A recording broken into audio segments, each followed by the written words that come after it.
On May 17, 1875, the Kentucky Derby began, and the community that dominated the sport at Churchill Downs in Louisville, Kentucky is not who you think it might be. This is only because you weren't told, because they were forced out at the time and hidden in history lessons. 13 out of the 15 jockeys at the first race were black. Heading into the reconstruction period, black horsemen were the backbone of the equestrian world. Before this time, black men on plantations had developed unmatched skills in breeding, grooming, training, and riding thoroughbreds. That expertise continued after emancipation, and those skills opened a door for them to find a career in the new sport of American horse racing. Kentucky in particular had a deeply entrenched culture of horse breeding, and a good portion of the horsemen in the state after emancipation were actually black. Their culture was deeply embedded in horses and they knew them best. The first Derby was won by 19-year-old Oliver Lewis. He rode a chestnut horse trained by Ansel Williamson, a formerly enslaved black trainer. Black jockeys continued to win between 1875 and 1902. 15 of the first 28 Kentucky Derbies were won by black jockeys. Of those winners is Isaac Burns Murphy, considered one of the greatest jockeys of all time. He won the Derby 3 times in 1884, 1890, and 1891. He had a 44% win rate, nearly 20 points higher than most modern jockeys. He was paid more than any other jockey at the time, making him a national celebrity.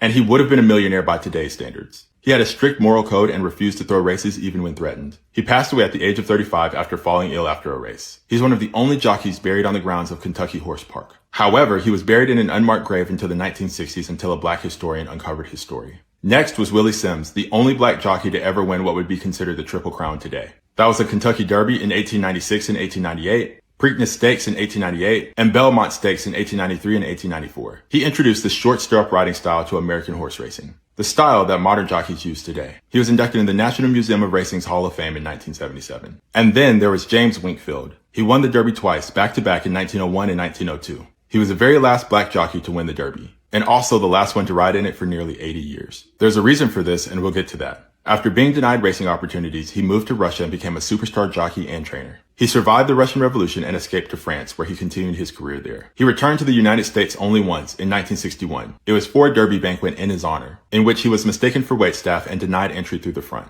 Black jockeys were systematically forced out of the sport. In the early 20th century, Jim Crow laws ruled the land. White owners and trainers became reluctant to hire black riders, due to the fear of backlash and retaliation from fans and competition. White jockeys formed unions and used threats, physical violence, and collusion to drive black jockeys off the track. Black jockeys were also boxed in or whipped by other riders, and licensing boards and racing commissions revoked black credentials, sabotaging their ability to even compete. By 1921, black jockeys had virtually disappeared from the Derby. None competed again until Marlin St. Julian in 2000. The erasure of black jockeys in American history was thorough. So thorough that many still don't know that they existed at the top of the sport in the beginning. They were champions, innovators, and icons. Their erasures were swift, but they were not permanent. They shaped this American sport. So it's our job to make sure that they're not left at the starting gate.